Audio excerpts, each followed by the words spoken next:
주요 뉴스입니다. 통일부가 북한의 6차 핵실험에 따른 방사능 유출 가능성이 제기되는 것과 관련해 상황을 예의주시하고 있다고 말했습니다.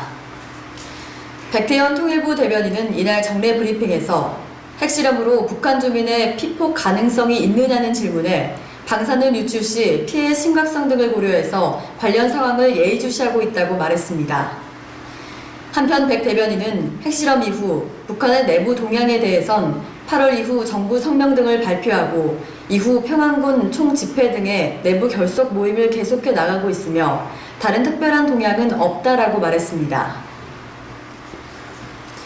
다음 소식입니다. 버락 오바마 전 미국 대통령이 지난 5일 도널드 트럼프 미국 대통령의 다카 폐기에 대해 잔인하다라고 강력히 비판했습니다. 오바마 전 대통령은 이날 페이스북에 올린 장문의 성명에서 다카 폐기 조치는 법적인 요건을 갖춰야 할 문제가 아니다라며 이는 정치적 결정이며 도덕상의 문제라고 지적했습니다. 한편 불법 체류 청년의 추방을 유예한 다카 프로그램은 2012년 당시 오바마 대통령의 행정명령으로 도입됐습니다. 다음은 지역 뉴스입니다. 지난 28일 구리시와 남양주시가 상생 발전을 위한 테크노밸리 공동유치 양해각서에 서명했습니다. 양시가 서명한 양해각서는 테크노밸리 공동유치를 위해 행정적 지원과 후보지 선정 협의, 기타 세부사안 협의 결정 등 모든 역량을 발휘해 테크노밸리를 유치한다는 내용을 담고 있습니다. 다음 소식입니다. 박영순 전 구리시장이 지난 11일 잘못한 자 더 이상 말하지 말라는 성명을 발표한 진화자 장양숙 의원에 대해 고발장을 접수했습니다. 진화자 장양숙 의원은 당시 성명을 통해 동구릉 골프장 55억 원 배상, 인창동 폐정수장 부지 매각 관련 별내선 지하철 노선 변경으로 인한 40억 배상 등을 제기했습니다.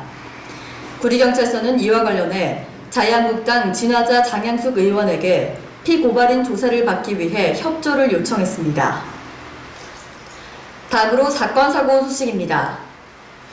아토피 항암 치료에 효과 있는 유황샘물 사업에 투자하면 큰 돈을 벌 수 있다고 속여 반년 만에 수십억 원대 투자금을 챙긴 일당이 경찰에 붙잡혔습니다.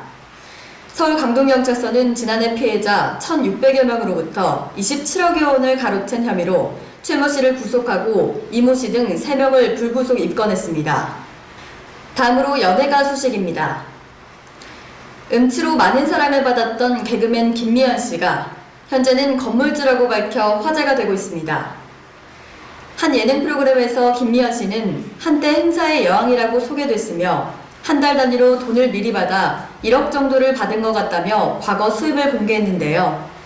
은행에 저축해 지금은 임대 수입을 하고 있다며 건물주가 됐다고 밝혔습니다. 이상으로 뉴스를 마칩니다. 시청해주신 여러분 고맙습니다.